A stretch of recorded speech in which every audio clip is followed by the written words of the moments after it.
中国文旅部17宣布要开放福建、上海的团客来台湾团体旅游。有旅游业者是表示讲，上紧过年后，就有上海的彩线团会来台湾。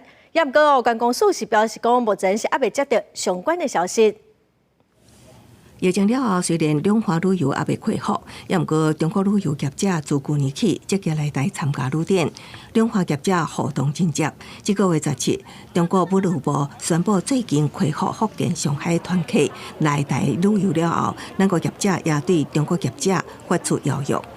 由上海旅游业者组成的彩线团，相信会伫2月来访，那相信会为两岸旅游破冰。希望所有的观光不要以政治作为前提，其他的国家的旅客或其他的地方的旅客要来到台湾的话，那也应该不要受到太多的限制。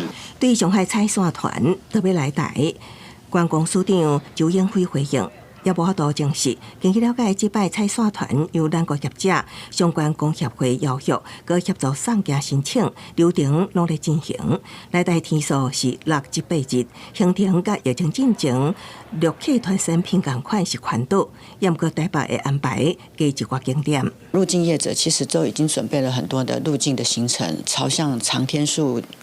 至少6天、7天，甚至于8天环岛，大致上是以这样的行程为主。还没有经过官方的核准，但是业者的筹备工作其实都在积极的在准备。另外，咱国观光业当面临欠工的问题，旅游业者评估初期若只开放上海以及福建2地中国团来台。接待00应该是有够。另外，团费的部分，因为疫情了后，各项成本拢起，一定会比疫情进前的团费来得悬。公司新闻采访报道。